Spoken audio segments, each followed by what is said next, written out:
The girl who changed her fate. Once there was a widow who was puzzled why no suitors came to court her three lovely daughters. One day, a very old woman who was known to understand such goings-on came to the widow's house. The widow offered the old woman tea and sweets and asked her why no suitors came to call. "Truly it is hard to say," said the old woman, "yet it can only mean one thing. One of your daughters must be ill-fated. As long as she stays in the house, no suitors will come to call," the widow gasped. "That cannot be." Then she said in barely a whisper, "Which one?" "That I cannot tell you," said the old woman. "But you can be sure of this. The one who sleeps on both of her hands is the one who is ill-fated." As darkness fell and her three daughters went to bed, the widow dreaded what she must do. First she visited her oldest daughter's bed and saw that she was sleeping soundly on her back. Then she went to her middle daughter's bed and saw that she was sleeping on her stomach. The widow, her heart pounding, ventured to her youngest daughter's bed. There with horror she saw that her dear youngest daughter Elena, breathing evenly, was sleeping on both of her hands. The widow felt weak. She sat on the bedside and wept silently. Her tears fell on Elena's hands and the girl awakened. "Mother," she cried. "What's the matter?" The mother could not bear to tell the girl the truth. "Why, it's nothing.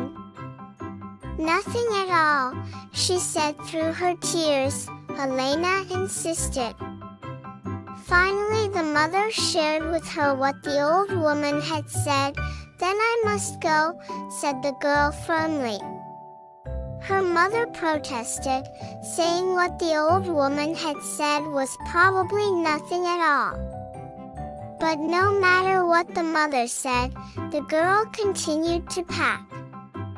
At last, seeing she could not stop her daughter from leaving, the mother packed for her a large basket of food and kissed her on the cheek.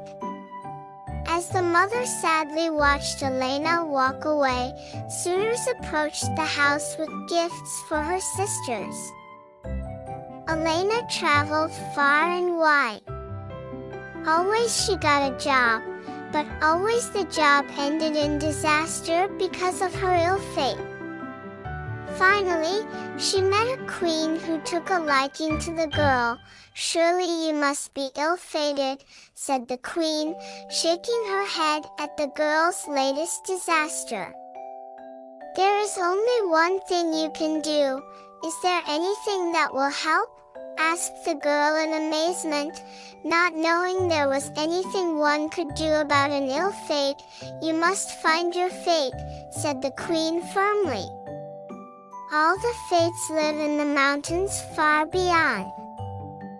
You must find the one that is yours. And she must accept a gift from you.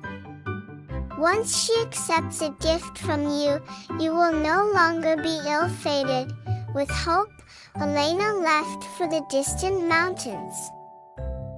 After a long journey, she arrived at the one where all the fates of the world lived. Some of the fates were lovely to look at, others as hideous as could be. "Are you my fate?" Elena asked each one in turn. Some politely smiled no. Others scoffed and laughed at her. She went on, one after another. Finally she saw a fate that looked somewhat like her, but her face was grotesquely twisted.